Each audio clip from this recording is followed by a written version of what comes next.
Bismillahirrahmanirrahim. Assalamualaikum warahmatullahi wabarakatuh. Waalaikumsalam. Alhamdulillahirabbil alamin wa bihi nasta'inu ala umuri dunya waddin wa ala alihi wa sahbihi ajmain. Amma ba'du. Yang terhormat Ibu PLT Kepala Sekolah SD Lui Gajah 5, yang terhormat dan yang saya banggakan Bapak Ibu guru beserta staf SDN Lui Gajah 5. Pertama-tama marilah kita panjatkan puji syukur kehadiran Allah Subhanahu wa taala, karena dengan nikmat dan karunia-Nya lah kita bisa berkumpul di sini dalam acara diseminasi menyebarkan pemahaman dan pengalaman penerapan budaya positif dengan keadaan sehat walafiat. Tak lupa salawat serta salam kita curah limpahkan kepada junjungan Nabi besar kita Nabi Muhammad Sallallahu Alaihi Wasallam, kepada para sahabatnya, kepada keluarganya, kepada para sahabatnya, dan kepada kita umatnya, semoga sampai akhir zaman. Amin ya robbal alamin. Pertama-tama saya ucapkan terima kasih kepada Bapak dan Ibu guru beserta staf SDN Lui Gajah 5 yang sudah meluangkan waktunya hadir di acara ini dalam acara diseminasi menyebarkan pemahaman dan pengalaman budaya positif. Di dalam kesibukannya dan mungkin ini waktu istirahatnya terganggu ya. Saya ucapkan hatur nuhun, terima kasih. Semoga acara ini ada dalam lindungan Allah, ada banyak manfaatnya untuk kita semua. Amin ya robbal alamin. Perkenalkan dulu ya, saya Erni Pujiastuti, CGP Angkatan 9 dari Kota Cimahi, yang selalu didampingi oleh Bapak Matrik Agus Prasetyo sebagai fasilitator dan Ibu Sageti sebagai pengajar praktik. Halo Bapak dan Ibu guru, selamat datang Bapak Ibu guru hebat. Mari belajar bersama, berkolaborasi, mari saling mendukung, mewujudkan disiplin positif di sekolah kita tercinta ini. Saya berada di depan ini bukan untuk menggurui Bapak Ibu ya. Bukan juga saya di sini, oh mungkin Bu Yani bisa, mungkin Bu Yani lebih bisa ya. Tidak, saya yakin Bapak dan Ibu jauh lebih bisa daripada saya, jauh pengalamannya lebih banyak daripada saya. Saya di sini hanya ingin berbagi ilmu yang sudah saya dapatkan di pendidikan guru penggerak, sekaligus mengingatkan kembali kita tentang budaya positif yang sebelumnya sudah disampaikan oleh rekan guru penggerak kita, yaitu Ibu Debbie dan Ibu Dian. Mungkin kita hanya mengingatkan kembali ya, kadang kita suka lupakan dengan hal-hal atau ilmu yang sudah ada dari misalnya udah kita lalui ya. Kita saling berbagi saja di sini, kita saling sharing. Yang pertama tentang budaya positif. Apa itu budaya positif? Budaya positif di sekolah yaitu nilai dan kebiasaan di sekolah yang berpihak pada murid agar mereka dapat berkembang menjadi pribadi yang kritis, penuh hormat, dan bertanggung jawab sesuai dengan profil pelajar Pancasila. Nah, di sini ada konsep utama budaya positif, yaitu ada 8. Yang pertama, perubahan paradigma belajar, disiplin positif, nilai-nilai kebajikan, kebutuhan dasar manusia, motivasi perilaku manusia, restitusi atau posisi kontrol guru, keyakinan kelas, dan segitiga restitusi. Yang pertama yaitu pembelajaran dengan paradigma baru. Apa itu pembelajaran dengan paradigma baru? Yaitu pembelajaran dengan atau yang dilakukan berdasarkan prinsip pembelajaran yang berdiferensiasi sehingga setiap siswa belajar sesuai dengan kebutuhan dari tahap berkembangnya untuk mewujudkan profil pelajar Pancasila. Ada berapa profil pelajar Pancasila, ibu-ibu, bapak-bapak? Siapa yang masih ingat? Berapa? Ya, 6. Yaitu ada apa saja? Yang pertama, beriman dan bertakwa kepada Tuhan Yang Maha Esa, ya, dan berakhlak mulia. Yang kedua, berkebinekaan global.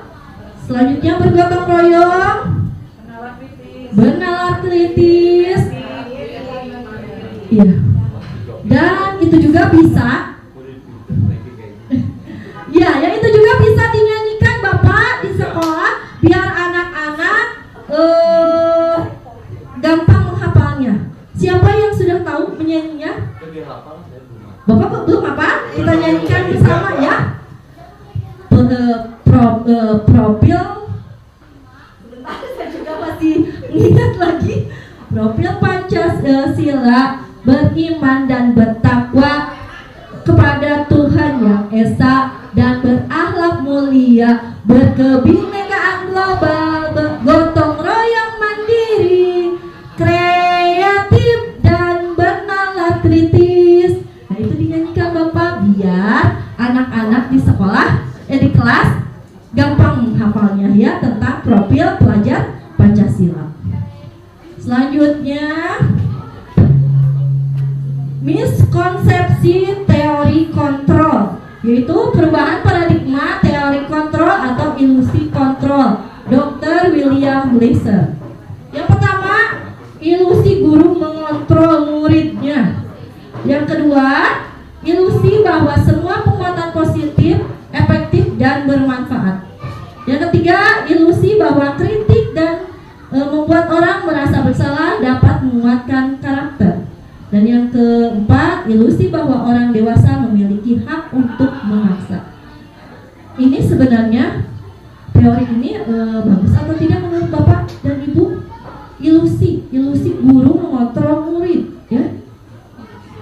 Jadi dengan ilusi guru bisa mengontrol murid, jadi guru bisa mengendalikan murid. Padahal itu kan tidak sesuai ya. Ini 4 ilusi ini sebaiknya kita hindari ya, tidak bisa dilakukan. Selanjutnya, disiplin positif. Nah, ini apa makna disiplin?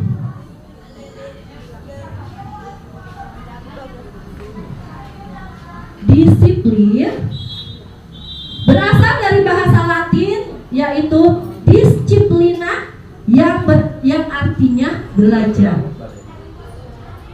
Disiplin mengacu pada disiplin diri yang memiliki tanggung jawab terhadap apa yang dilakukan berdasarkan nilai-nilai yang diyakini. Disiplin diri membuat orang yang menggali potensinya menuju sebuah tujuan apa yang dihargai. Namun, dalam budaya kita, makna kata disiplin telah berubah menjadi sesuatu yang dilakukan seseorang pada orang lain untuk mendapatkan kepatuhan. Kecenderungan umum adalah menghubungkan kata disiplin dengan ketidaknyamanan, bukan dengan apa yang kita hargai atau pencapaian suatu tujuan mulia. Jadi anak juga kalau sudah mendengar kata disiplin ya biasanya suka takut. Disiplin, berarti tidak boleh ada yang dilanggar. Disiplin itu, benar harus patuh, harus apa ya, harus taat aturan. Padahal disiplin itu tidak seperti itu, ya.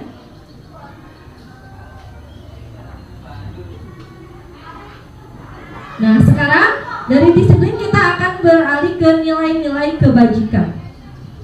Nilai yang disepakati bersama lepas dari suku, bangsa, agama, bahasa maupun latar belakangnya.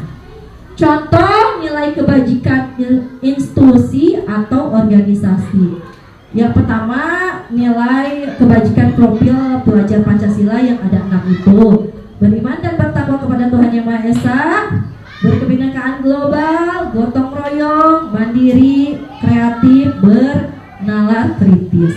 Ada juga nilai kebajikan PIBO atau Primary Years Program atau bagus PYP ya. Itu ada beberapa nilai kebajikan, yaitu ada toleransi, rasa hormat, integritas, mandiri, menghargai, antusias, empati, keingintahuan, kreativitas, kerjasama, percaya diri, dan komitmen. Dan yang ketiganya, nilai-nilai kebajikan dalam keterampilan hidup atau life skill, yaitu ada apa saja? Yaitu dapat dipercaya, lurus hati, pendengar yang aktif, tidak merendahkan orang lain, memberikan yang terbaik dari diri. Nah, itu nilai-nilai kebajikan yang sebenarnya harus kita ada dalam diri kita ya. Sekarang selanjutnya adalah kebutuhan dasar manusia. Kebutuhan dasar manusia merupakan segala sesuatu yang kita lakukan untuk mendapatkan apa yang kita inginkan. Seluruh tindakan yang kita lakukan memiliki tujuan tertentu, yaitu memenuhi kebutuhan dasar dengan baik.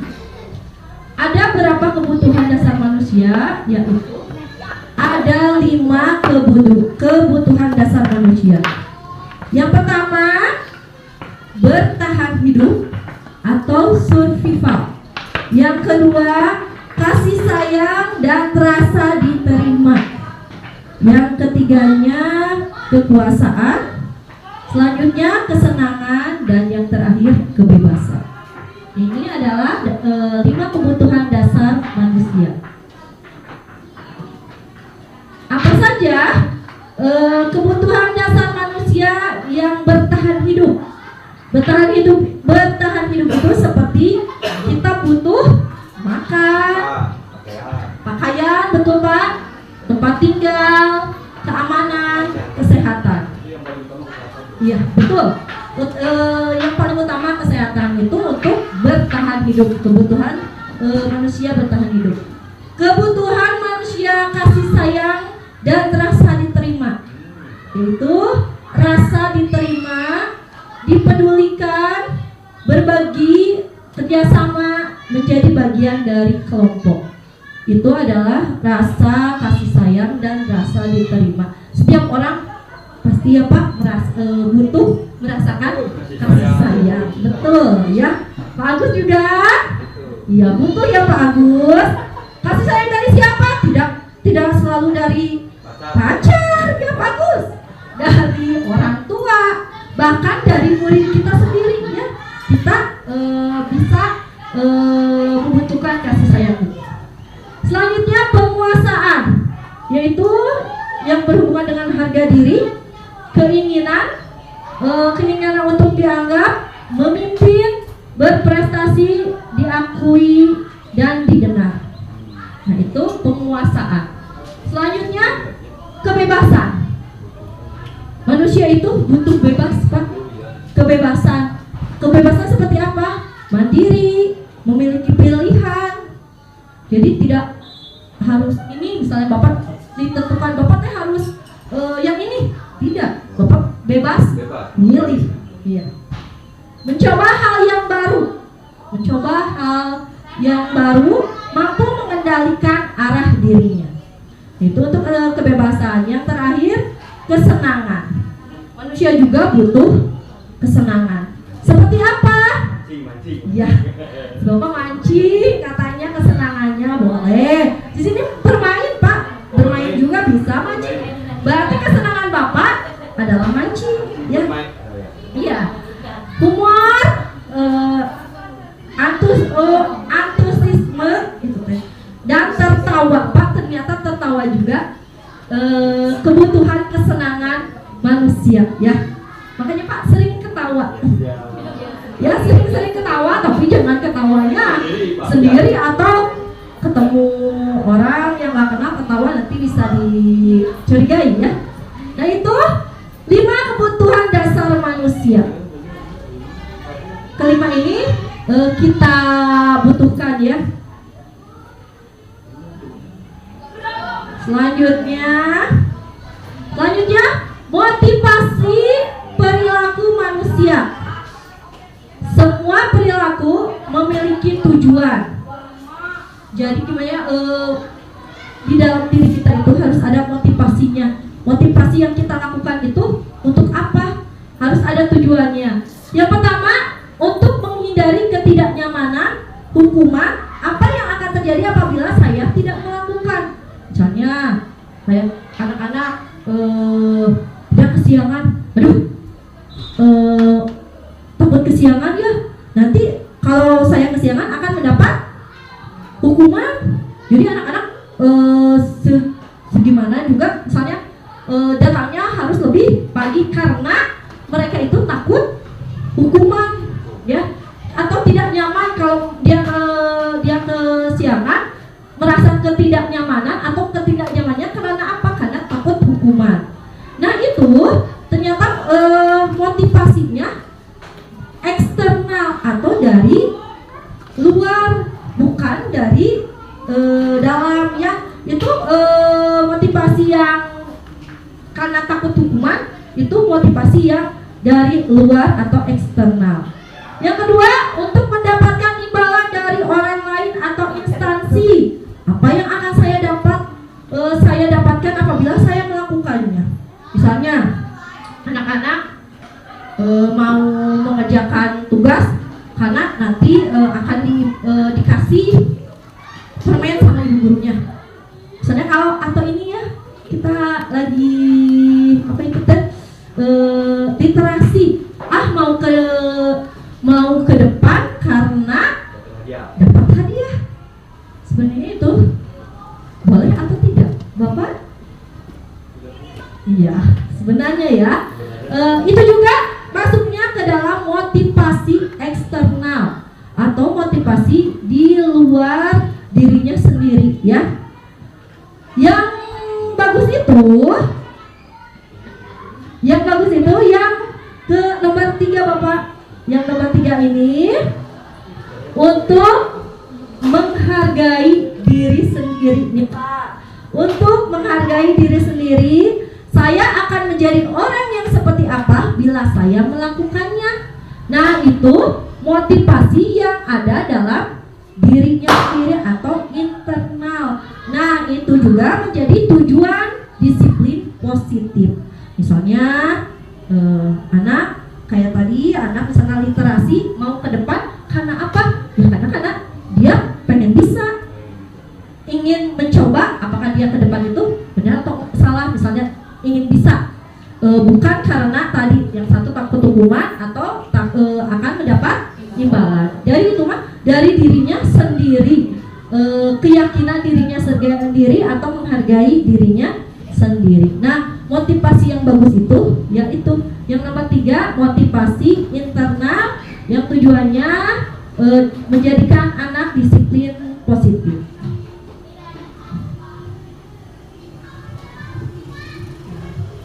Sekarang ada hukuman dan sanksi atau konsekuensi. Nah, Bapak kelihatan dari sini? Sementara hukuman. Apa itu hukuman? Hukuman itu tidak terencana, tiba-tiba. Misalnya anak kesiangan, kita langsung hukum anak 4 jam, ya, langsung di tempat 4 jam. Kan tidak direncanakan untuk ngasih hukuman seperti itu. Murid tidak tahu apa yang akan terjadi atau tidak dilibatkan. Murid tidak dilibatkan. Bapak mau misalnya mau ngasih hukuman 4 jam, anak jangan ditanya dulu, kamu mau di 4 jam mau enggak? Kalau hukuman itu langsung tiba-tiba anak tidak dilibatkan, langsung anak dihukum di sana, ya. Bersifat satu arah, yaitu guru saja yang menghukum, anak tidak dilibatkan yang tadi yang ini. Yang keduanya berupa hukuman fisik atau psikis, yaitu lari misalnya mengelilingi lapangan 4 jam, push up ya, kebanyakan dulu kan suka di push upin anak. Nah itu, atau psikis dengan cara memarahinya, memaki dia di depan orang banyak. Nah itu juga termasuk hukuman. Yang kedua, konsekuensi. Apa itu konsekuensi? Konsekuensi terencana, disepakati sesuai aturan. Jadi sudah tahu, anak juga sudah tahu apa yang akan dia dapatkan kalau dia melanggar aturan, ya. Murid tetap dibuat nyaman. Yang tidak nyaman tetapi ada pembelajaran. Iya, murid tetap dibuat tidak nyaman, tetapi masih ada pembelajaran di dalam konsekuensi. Sikap guru selalu memonitor murid, ya. Nah itu konsekuensi. Yang ketiga, restitusi. Kalau restitusi yaitu proses menciptakan kondisi bagi murid untuk memperbaiki kesalahan. Yang keduanya, proses kolaborasi yang mengajarkan murid untuk mencari solusinya sendiri. Nah ini menciptakan kondisi bagi murid untuk memperbaiki kesalahan. Nanti ada di restitusi segitiga, nanti ada bagaimana caranya guru berdialog sama siswa tentang restitusi ini. Dan kolaborasi, yang guru sama siswa harus berkolaborasi untuk yang mengajarkan murid untuk mencari solusinya sendiri. Jadi bukan hukuman, bukan apa, tapi ini mah kita cari solusi. Nah dari ketiga ini, menurut Bapak dan Ibu, apa yang terbaik yang harus dilakukan kita sebagai guru? Apakah hukuman, konsekuensi, atau restitusi? Apa? Restitusi paling ideal restitusi, Iya. konsekuensi juga bisa menjadi solusi dari pemecahan masalah. Itu yang lebih baiknya. Maka Bu Debi mau kasih ini berdiri, Bu Debi. Baik, terima kasih atas kesempatannya. Jika kita dihadapkan dengan pertanyaan mana yang lebih baik dari hukuman, konsekuensi, atau restitusi, tentunya hukuman ini sama halnya dengan hadiah. Jadi semua itu bersifat sementara, tidak akan lama untuk anak sadar. Kalau hukuman, kalau hadiah juga senangnya sementara gitu, karena iming-iming. Jadi hukuman tentu salah, sedangkan konsekuensi itu adalah problem solving juga. Tetapi meskipun anak mungkin awalnya kurang nyaman karena ada konsekuensi atau yang harus dia kerjakan, tetapi itu kan dia juga menerima karena konsekuensi itu bagian dari kesepakatan kelas biasanya. Jadi dia menerima, tapi juga bisa menjadikan pembelajaran untuk tidak mengulanginya lagi jika dia memang terkena masalah di dalam konsekuensi ini. Sedangkan restitusi itu memang solusi yang sangat ideal, tetapi kita sebagai guru juga memang harus benar-benar bisa memahami sendiri restitusi seperti apa, karena ada 3 tahapan ya. Ada 3 tahapan yang perlu diketahui, lalu diaplikasikannya juga mungkin bertahap, tetapi yang paling ideal memang restitusi. Karena kalau restitusi sendiri, anak itu tidak langsung di judgment salah, tetapi kita diposisikan ke dia bahwa manusia itu memang tempatnya salah gitu. Jadi kalau kamu berbuat salah itu ada alasannya. Nah, kenapa alasannya, baru kita luruskan yang dilakukan itu sebetulnya salah karena apa-apa alasannya. Lalu bagaimana agar kamu tidak mengulanginya dengan kesadaran dia sendiri untuk minta maaf, kesadaran sendiri untuk memperbaiki hubungan dengan orang yang dia sakiti misalnya, atau dengan tata tertib yang sudah dia langgar. Jadi itu muncul dari tadi motivasi intrinsik dia, bukan di eksternal dia gitu. Terima kasih. Wassalamualaikum warahmatullahi wabarakatuh. Terima kasih Bu Debi, luar biasa sekali ya. Boleh tepuk tangan Bapak dan Ibu. Terima kasih untuk penambahan dari Bu Debi ya. Beliau adalah CGP, Guru Penggerak Angkatan 5 ya. Nah selanjutnya, nah ini ada konsep disiplin dengan identitas gagasan.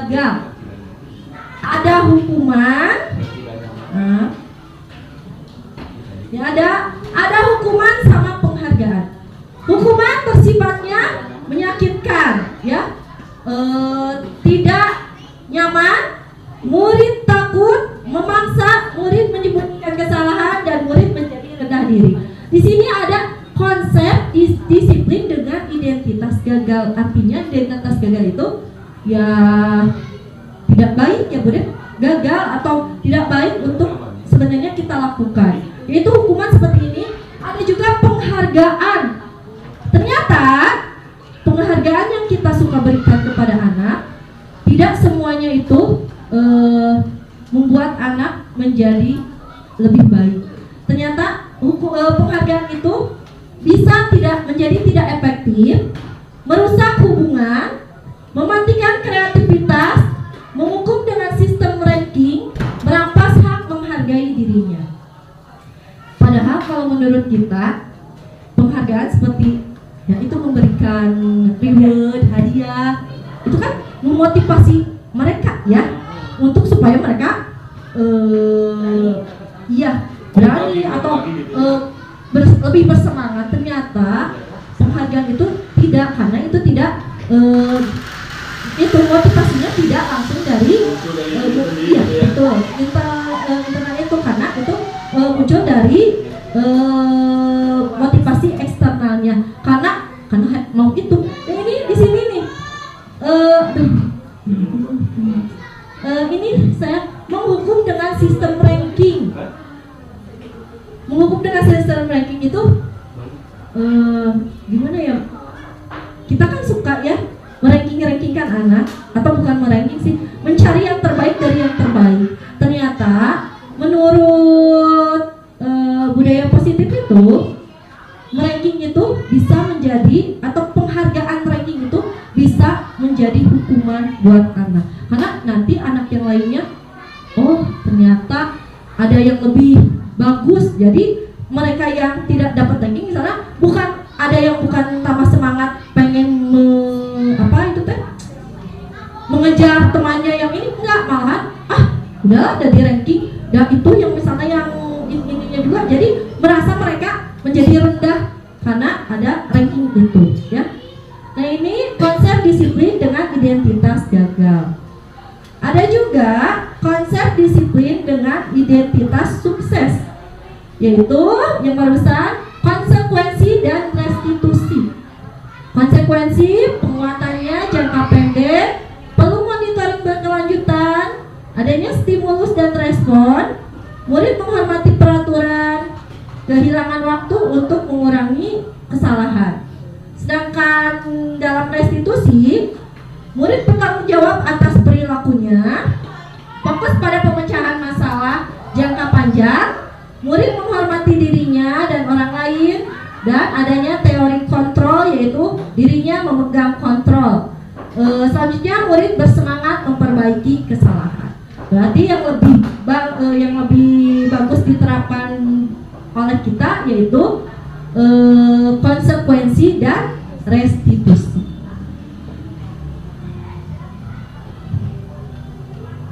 Nah, sekarang konsep disiplin pendekatan restitusi.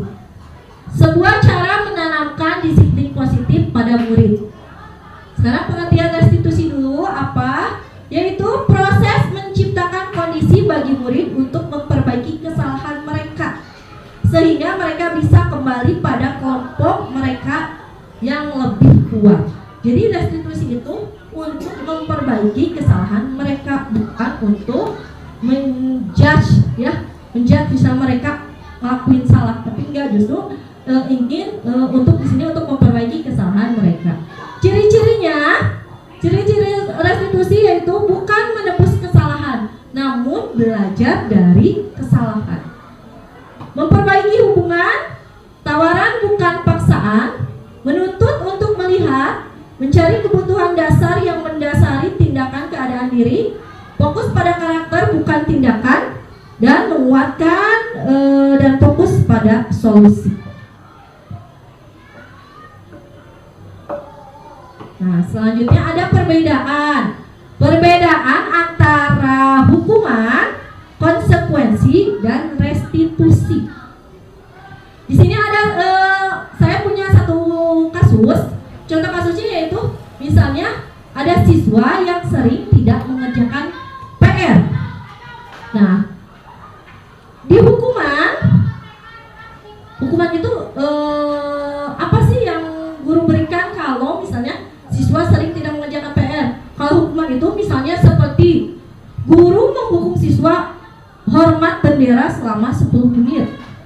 Anak dijemur di lapang disuruh hormat 10 menit. Itu masuknya ke hukuman. Dan guru marah dan murid menjadi takut. Berarti hukuman itu bagus atau tidak untuk siswa? Tidak ya, karena yaitu fisik dan psikis. Iya, bisa menjadi trauma anaknya. Selanjutnya konsekuensi. Kalau konsekuensi seperti apa sih gurunya? Guru memberikan konsekuensi untuk mengerjakan PR-nya pada saat istirahat atau dikerjakan sebanyak berkali lipat. Misalnya anaknya tidak mengerjakan PR, berarti nanti dia itu tidak akan istirahat. Jam istirahatnya digunakan untuk mengerjakan PR. Atau PR-nya ditambah lagi ya. Misalnya tugasnya ditambah lagi. Guru tegas dan siswa menghormati peraturan. Sedangkan di restitusi, guru menanyakan keyakinan kelas atau dirinya dan membantu siswa menyelesaikan masalah. Nah, ini ada keyakinan kelas, nanti kita bahas juga apa itu keyakinan kelas, dan saya yakin di kelas Bapak dan Ibu juga sudah ada keyakinan kelas. Nah, di sini di keyakinan kelas yang ada, kalau tidak mengerjakan ini, misalnya konsekuensinya apa atau apa ya, ini ada di restitusi. Guru terbuka dan siswa menghormati dirinya dan orang lain. Itu perbedaan antara hukuman, konsekuensi, dan restitusi. Nah, sekarang ada restitusi posisi kontrol guru. Ada berapa Bapak posisi kontrol guru yang harus kita miliki? Ada 5. Yang ke-1 ini penghukum. Yang kedua, pembuat merasa bersalah. Yang ketiga, teman. Yang keempat, pemantau. Dan yang kelima, manajer.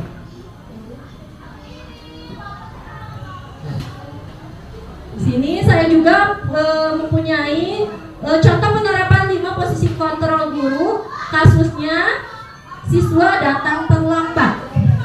Nah, sebagai misalnya guru itu sebagai penghukum. Kalau sebagai penghukum, guru akan berkata seperti ini: kamu selalu saja terlambat, selalu pasti selalu terakhir datang. Penghukum biasanya dia ngejas dan suaranya lebih keras, jadi tinggi keras kayak marah. Ya, Pak, telat wae. Kamu teh selalu datang terlambat, dengan intonasi nada yang lebih tinggi. Nah, yang kedua, pembuat merasa bersalah. Ini misalnya contoh kalimatnya, kamu bagaimana ya? Kamu sudah janji dengan ibu tidak akan datang terlambat lagi. Kamu kenapa ya? Senang sekali mengecewakan ibu. Ibu benar-benar kecewa sekali.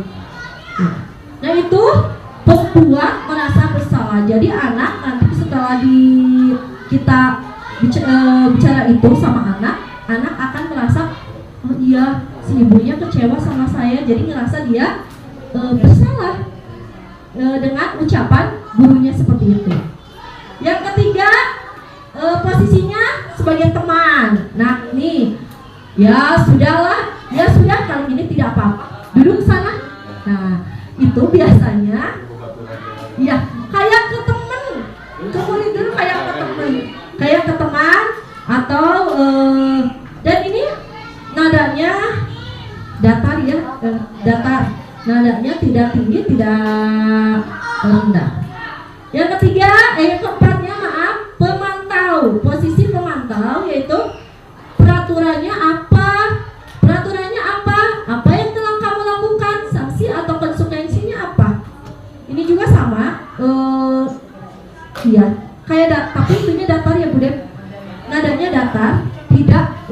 nada tinggi tidak apa.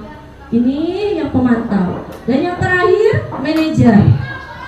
Kalau manajer, apakah kamu mengetahui kesalahan kamu?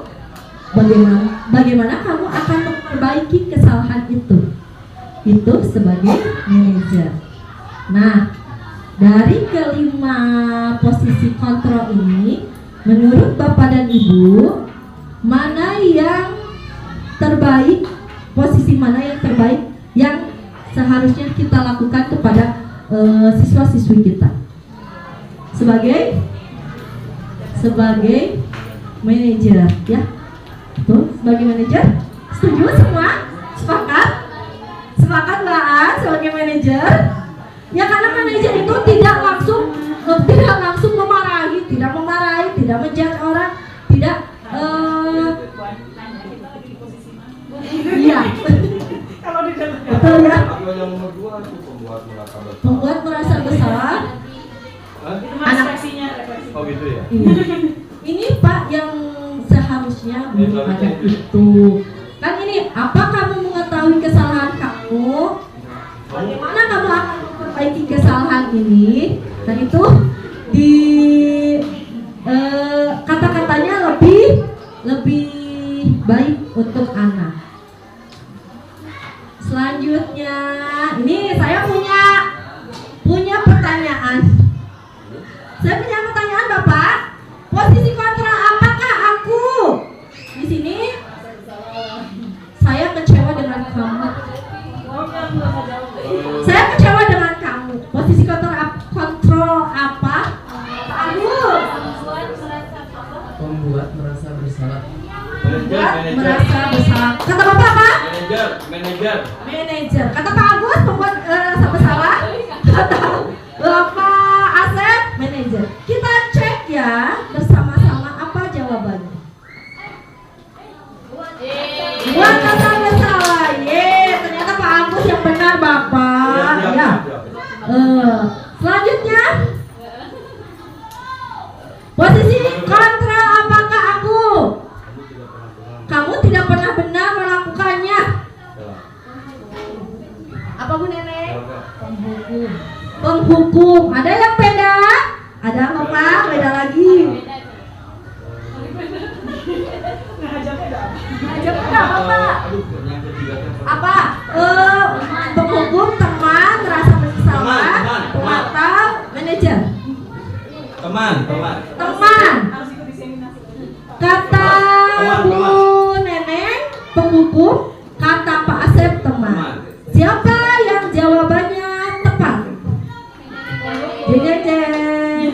Bu Neneng, Bapak masih bulat ya, belum menetas. Selanjutnya, ada lagi. Sekarang posisi apa ini? Apa rencanamu untuk menyelesaikan masalah ini? Bu Fitri. Saya pula, aku manajer. Manajer. Ada yang beda? Manajer. Bapak apa Bapak? Saya manajer. Saya yang pertama Iya. manajer. Oh Bapak manajer. Ada yang beda Bapak dan Ibu? Selain manajer? Kita coba cek lagi. Wah, ternyata Bapak sudah menetas. Sekarang mendapat nilai 100 Bapak. Betul manajer, jawaban dari Bu Fitri sama Pak Asep. Selanjutnya masih ada. Ayolah lakukan demi Bapak dan Ibu. Bu Nindi. Anu kadua teh. Teman-teman. Bu Nindi apa? Teman. Ada lagi jawaban yang lain? Bapak lagi mau menjawab? Apa? Sudah?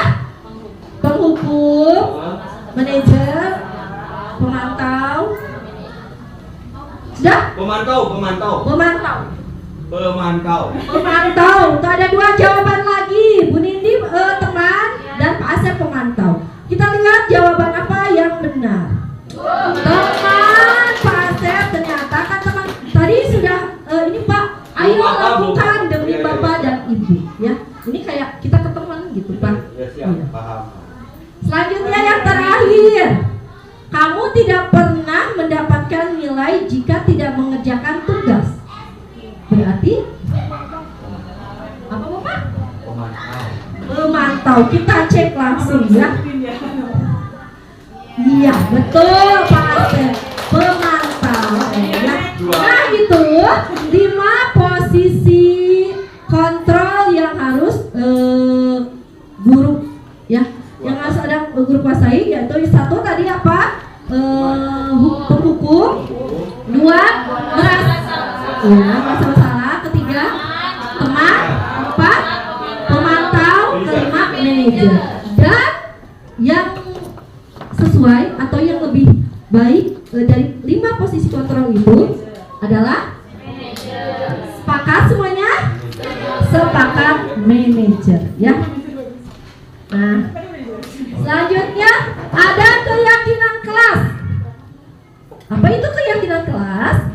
Keyakinan kelas adalah nilai-nilai kebajikan atau prinsip-prinsip universal yang disepakati bersama secara universal lepas dari perbedaan agama, suku, negara, dan bahasa. Menurut Gossens 1998, suatu keyakinan akan lebih memotivasi seseorang dari dalam atau intrinsik.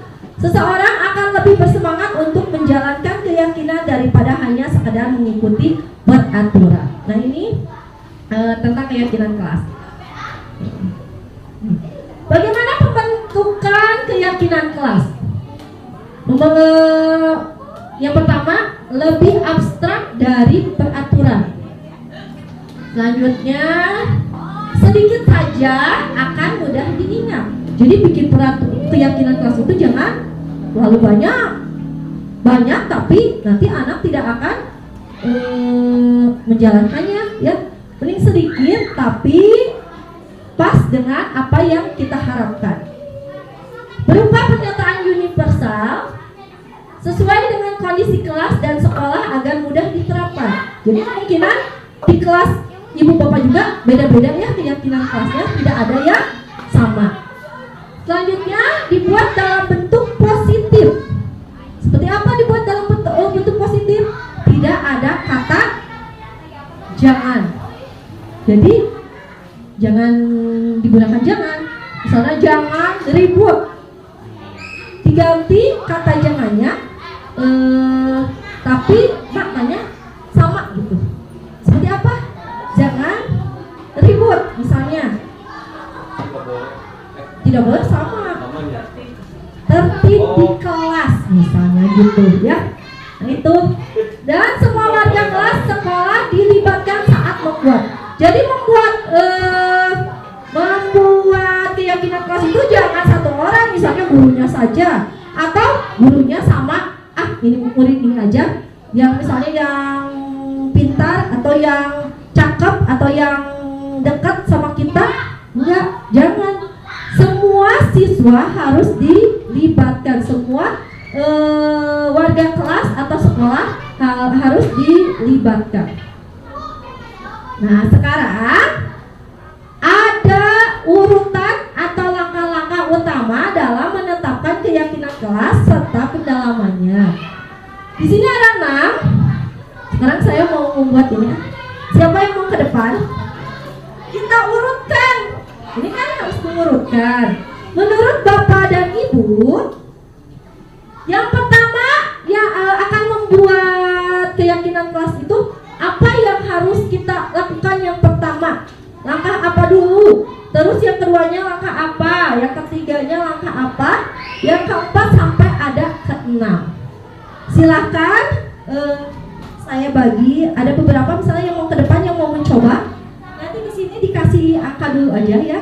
Misalnya 1 ditempel di mana dulu? Misalnya yang 1 saya mau meninjau ulang keyakinan kelas, disimpan di sana misalnya. Ya. Yang keduanya yang mana? Yang ketiganya yang mana? Yang keempatnya yang mana?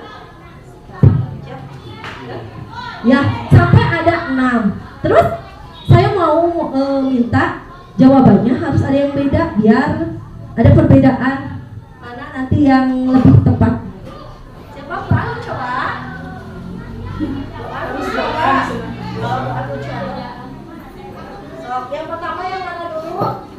Bu Anto warna kuning. Siapa yang mau coba mangga? Bedakan warnanya tiap orang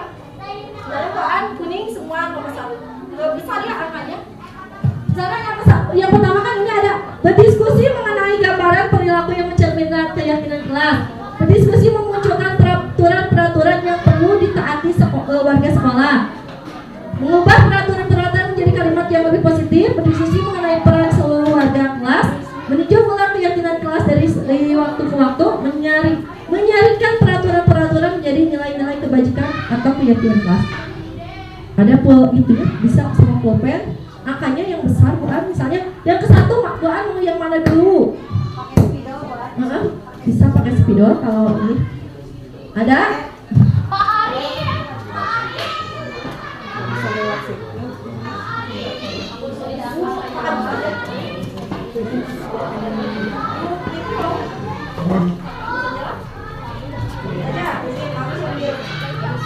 Diskusi boleh? Boleh diskusi sama ini, misalnya Bapak ini bertiga, boleh. Ini diskusi.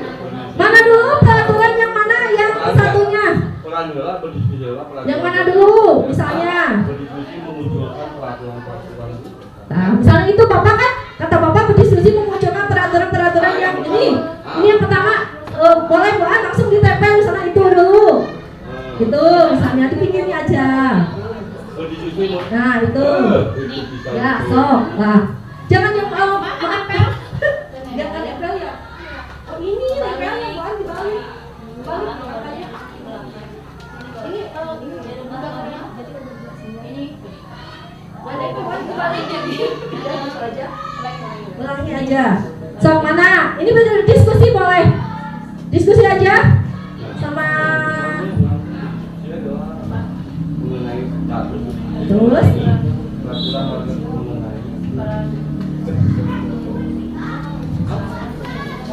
sok boleh siapa yang mau nempel? Mangga, Bu Nenek bisa mau nempel. Pertama ini soal peraturan yang permendasari. Kedua mana berdiskusi mengenai gambarannya. Saya mau nempel. Kalau kelompok kita buat cepat buat. Ayo cepat buat, cepat tuh. Sama kelompok Pak Agus. Dua. Ayo. Mana yang nomor satunya? Pak Agus tuh. Kalau bisa lihat doaan nanti itunya soal tiga. Dari mananya? Ayo yang nomor 2-nya mana? Mana ada 3? Hah? 2, 3 namanya.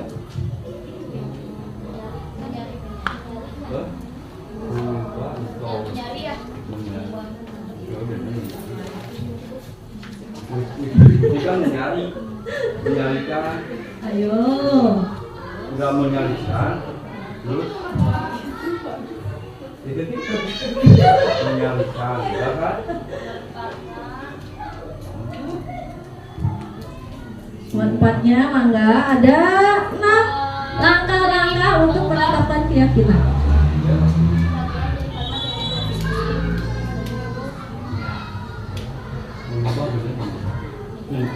Kita berdiskusi mengenai peran, lalu meninjau ulang.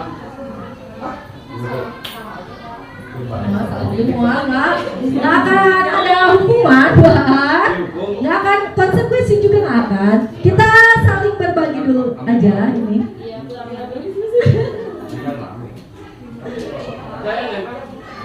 Pak, nempel. 4 kemarin Pak. 4 yang mengubah peraturan. Iya yang 4 ini.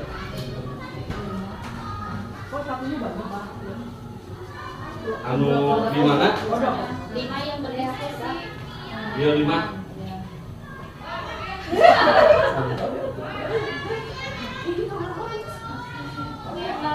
Namanya apa?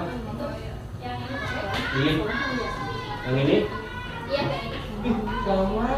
Sama kelompok Pak Asep sama kelompok Pak Agus. Sudah? Nah, ada persamaan dan perbedaannya tidak? Nomor 1 beda ya, yang Bu Aan berdiskusi memunculkan peraturan yang perlu ditaati warga kelas, sedangkan Pak Agus berdiskusi mengenai gambaran perilaku. Nomor 3 juga beda, nomor 4 beda, nomor 5 beda, yang sama hanya nomor 6. Kita lihat ya, mana ya yang sudah sesuai, yang sudah sesuai dengan jawaban dari Bapak dan Ibu. Iya.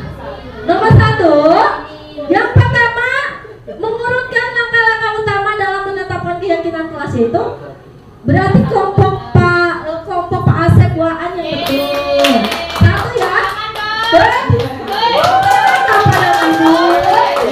Sudah bisa ya. Yang pertama, berdiskusi memunculkan peraturan-peraturan yang perlu ditaati warga kelas. Misalnya, kita nanya ke anak-anak, mau peraturan apa saja sih? Misalnya kata anak-anak, tidak ribut, apalagi tidak saling mengejek, tidak makan di kelas, tidak boleh kelapa. Ya itu. Nah, ya yang kedua tidak ada yang benar ya. Kedua yang ini.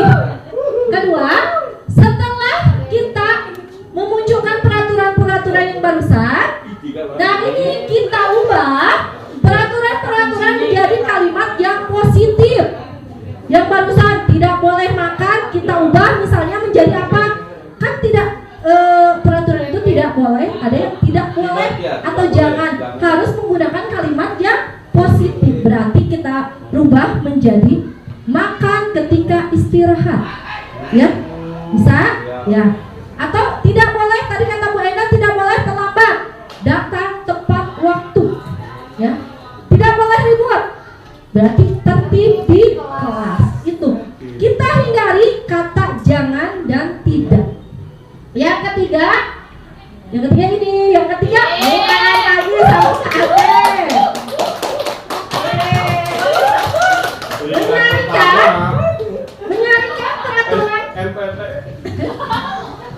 Menyaringkan peraturan-peraturan menjadi nilai kebajikan atau keyakinan kelas.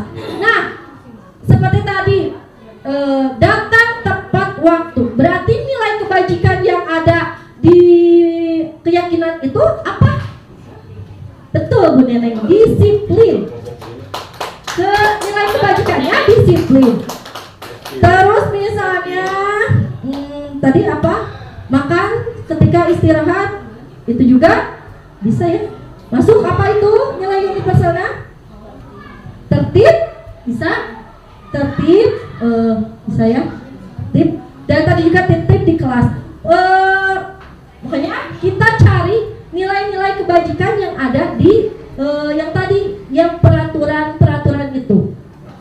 Selanjutnya nomor 4-nya, mana nomor 4-nya ini? Nomor 4-nya tidak ada yang sesuai ya.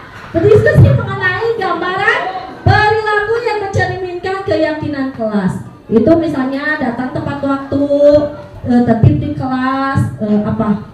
Selanjutnya, yang ini kelompok keuangan lagi. Berdiskusi mengenai peran seluruh warga kelas. Diskusi kan kalau keyakinan kelas itu harus ditaati oleh semua warga kelas ya.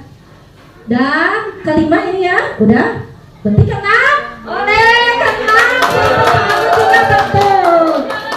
Ya, tepuk tangan, berarti sudah bisa ya. Selanjutnya meninjau ulang keyakinan kelas dari waktu ke waktu ya. Nah itu tentang langkah-langkah utama dalam menetapkan keyakinan kelas. Dan nanti diremet Pak Agus dan teman-teman kelompoknya ya. Sudah ya? Saya ini dilepas ini. Sudah, berarti barusan yang nilainya banyak adalah kelompoknya Bu AA, Pak Asep, Bu Neneng. Pak Asep, iya. Ya Pak Asep. Iya, diolah juga ya. Ya, nah ini keyakinan kelas. Saya yakin Bapak dan Ibu juga di kelas sudah ada keyakinan kelas. Nah ini keyakinan kelas, dokumentasi keyakinan kelas di 1A ya. 1A juga walaupun masih kecil-kecil, tapi saya sudah mencoba menerapkan keyakinan kelas dan alhamdulillah sudah bisa ya. masih perlu bimbingan Pak, dibimbing sama saya. Selanjutnya segitiga restitusi. Apa itu segitiga restitusi? Yaitu suatu dialog yang dijalankan oleh guru agar dapat menghasilkan murid yang mandiri dan bertanggung jawab. Melalui restitusi, guru dapat membantu murid menjadi lebih memiliki tujuan, disiplin positif, serta memulihkan dirinya setelah berbuat salah. Membantu murid untuk jujur pada diri sendiri dan mengevaluasi dampak dari kesalahan yang dilakukan. Dan yang terakhir, memberikan penawaran bukan paksaan. Nah, ini segitiga restitusi itu ada 3 langkah. Yang pertama, menstabilkan identitas. Yang kedua, validasi tindakan yang salah. Dan yang ketiga, menanyakan keyakinan kelas. Nah, ini ada kalau menstabilkan identitas, setiap orang pasti pernah melakukan kesalahan. Ini ada di sini. Selanjutnya, nah ini ada tahapannya. Yang pertama itu menstabilkan identitas. Apa saja yang biasanya guru katakan ketika menstabilkan identitas? Yaitu ini, berbuat salah itu tidak apa-apa. Tidak ada manusia yang sempurna. Saya juga pernah melakukan kesalahan seperti itu. Kita bisa menyelesaikan ini. Bapak Ibu tidak tertarik mencari siapa yang salah, tapi Bapak Ibu ingin mencari solusi dari permasalahan ini. Kamu berhak merasa begitu. Ini menstabilkan identitas. Jadi tidak langsung Pak kita marahin anak teh. Kita stabilkan dulu identitasnya. Yang kedua, validasi tindakan yang salah. Yaitu kamu pasti dialog atau ucapan gurunya, kamu pasti punya alasan mengapa melakukan hal itu. Kamu patut bangga pada dirimu sendiri karena kamu telah melindungi sesuatu yang penting buatmu. Kamu melakukannya karena mempertahankan sesuatu yang penting bagimu. Nah itu validasi tindakan yang salah. Selanjutnya yang ketiga, menanyakan keyakinan. Apa keyakinan kelas kita? Nilai-nilai apa yang telah disepakati bersama? Seperti apa gambaran sebuah kelas yang ideal menurut kamu? Kamu ingin menjadi orang seperti apa? Nah ini langkah ketiga dari segitiga restitusi. Nah, saya di sini sudah menerapkan segitiga restitusi. Ini ada Jakmal.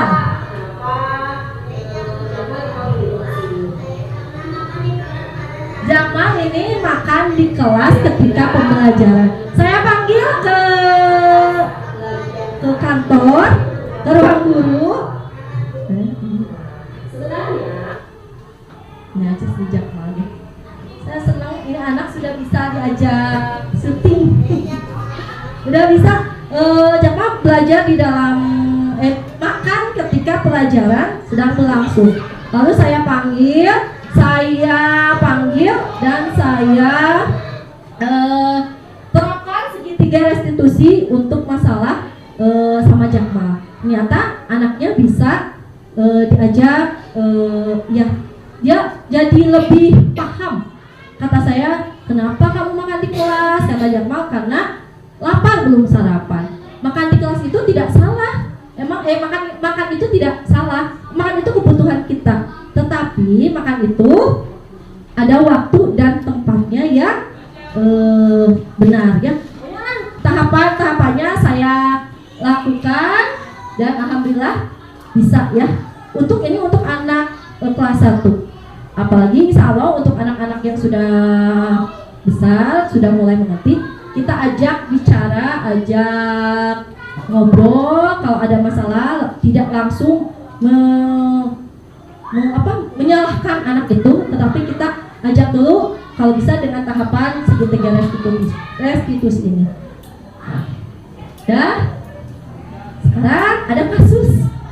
Ini terakhir ya. Kasusnya ini. Ibu Dani sedang menjelaskan pelajaran bahasa Inggris. Ibu Dani sedang menjelaskan pelajaran bahasa Inggris di papan tulis. Namun beliau memperhatikan Fajar malah tidur-tiduran dan tampak acuh tak acuh pada pelajarannya. Fajar coba, kata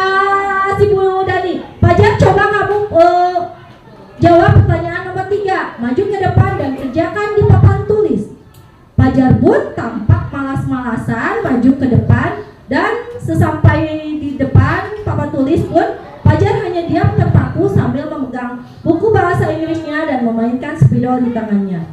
Ayo Fajar, makanya jangan tidur-tiduran, lain kali perhatikan. Sudah sana duduk kembali, kira-kira siapa yang bisa? Fajar pun kembali duduk di bangkunya. Hal seperti ini sudah seringkali terjadi pada Fajar. Seperti tidak memperhatikan, acuh tak acuh, dan nilai-nilainya pun tidak terlalu baik untuk pelajaran bahasa Inggris. Pada saat ditegur oleh Ibu Dani, Fajar hanya menjawab, "Tidak tahu, Bu." Ibu Dani pun menjawab lirih, "Gimana kamu Fajar? Kamu tidak kasihan sama ibu ya? Ibu sudah capek-capek mengajarkan kamu. Tidak kasihan kamu sama ibu?" Dan Fajar pun diam membisu. Nah, itu kasusnya Ibu Dani dan Fajar. Nah, ada pertanyaannya, hanya 2 aja pertanyaannya ya. Yang pertama, posisi kontrol apa yang diambil oleh Ibu Dani dalam pendekatannya kepada Fajar? Dan yang kedua, membaca sikap Fajar, kira-kira kebutuhan apa yang diperlukan oleh Fajar? Tadi berarti yang pertama kita kembali ke, salah. Jawabannya sudah ada. Pertanyaan aja. Kunci jawabannya nanti. Itu Pak. Yang pertama tadi, posisi kontrol apa yang yang itu sama Ibu Dani? Membuat rasa bersalah. Silahkan Ibu Nindi. Apa Ibu Nindi pertanyaan jawabannya? Membuat rasa bersalah. Apa indikatornya? Bu Nindi menjawab membuat rasa besar. Apa indikatornya dari Ibu Dani? Tidak kasihan sama ibu. Ibu sudah capek-capek mengajarkan kamu. Ada yang lain? Ada yang lain? Ada yang lain? Ada yang lain? Bu Gema ada beda? Atau siapa? Bu Nova ada yang beda misalnya? Ya kalimatnya. Tadi Bu Nini kan merasa membuat merasa bersalah dengan indikatornya ini. Tadi apa? Bu Nini itu ini ya, kamu tidak kasihan sama ibu ya. Ibu sudah capek-capek mengajarkan kamu, tidak kasihan sama ibu. Itu indikatornya menurut Bu Nini membuat rasa besar. Ada yang beda? Ada misalnya marah, pemarah atau teman atau apa? Ada kan? Ya? Ya, silakan diskusi dulu. Kalau sudah ada jawabannya mah enggak?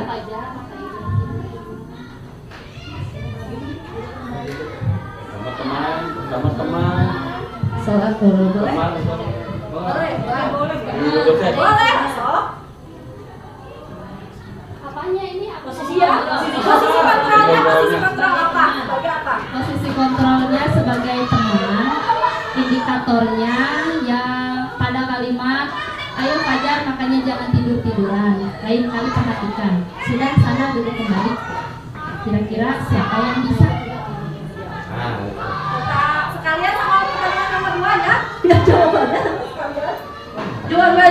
Jawabannya juga belum tentu benar ya yang saya karena itu kan menurut saya. Kalau menurut ini nanti kita diskusikan lagi.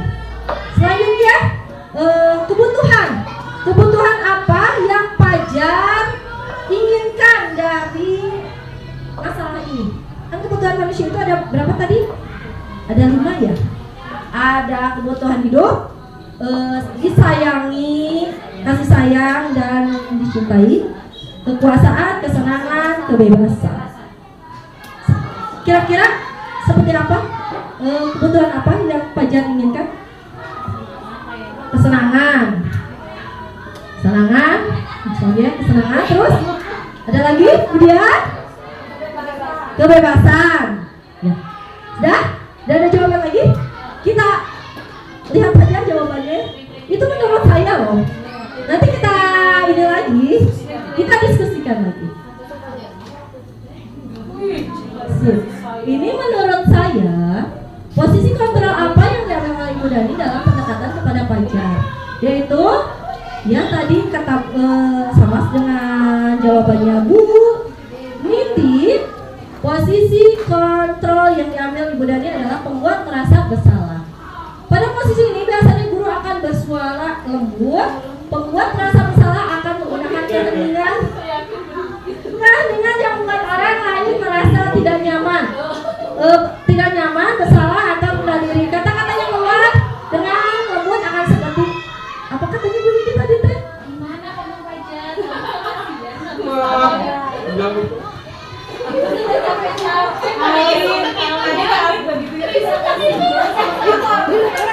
Betul.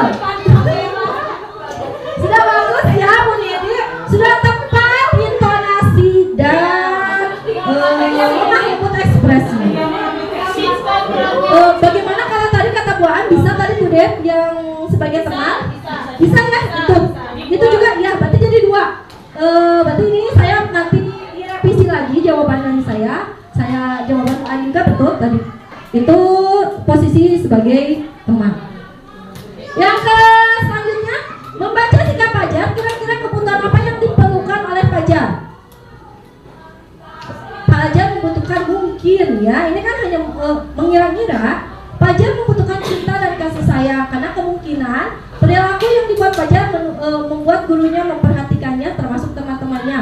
Indikatornya adalah sikap tidak memperhatikan, acuh tak acuh, tidur-tiduran, malas-malasan, maju, bahkan nilai bahasa Inggris yang tidak bagus. Jadi mungkin si Fajar teh caper cari perhatian gurunya. Gitu teh karena mungkin kasih sayang, butuh kasih sayang ya. Selanjutnya tadi betul, Fajar juga mungkin membutuhkan kebebasan. Kebutuhan akan pilihan. Dalam kasus ini,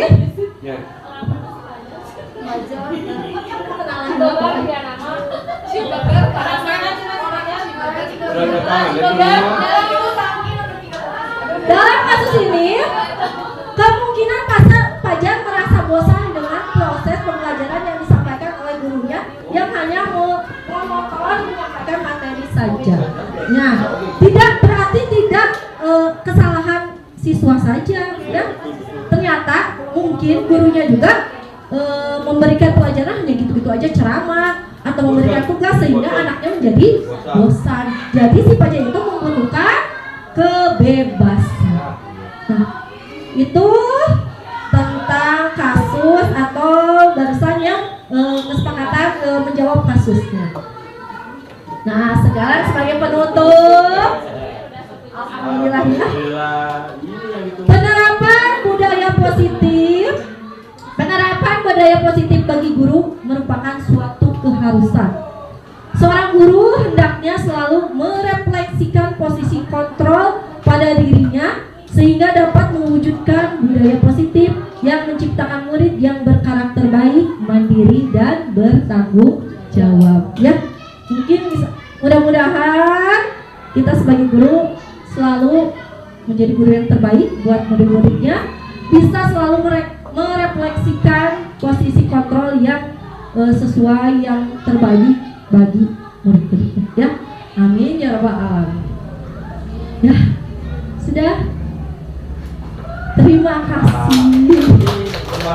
Terima kasih Bapak dan Ibu guru beserta staf SDN Lui Gajah 5 yang saya banggakan, yang sudah memperhatikan, menyimak ulasan-ulasan saya,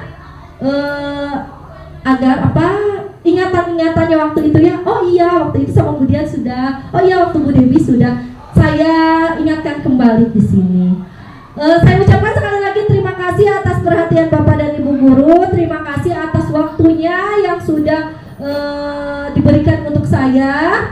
Semoga apa yang sudah kita laksanakan pada hari ini banyak manfaatnya untuk kita semua. Selalu ada dalam lindungan Allah, diberikan niatnya kita ibadah untuk kita dan untuk murid-murid kita, supaya murid-murid kita mencapai tujuan dan keselamatan. Apa Bu Dewi? Yang sebagai bagiannya baik, selamat dan bahagia, baik sebagai manusia dan manusia dan sebagai masyarakat. Ya, terima kasih sekali lagi. Mohon maaf bila ada salah kata dari saya. Akhir kata, wassalamualaikum warahmatullahi wabarakatuh.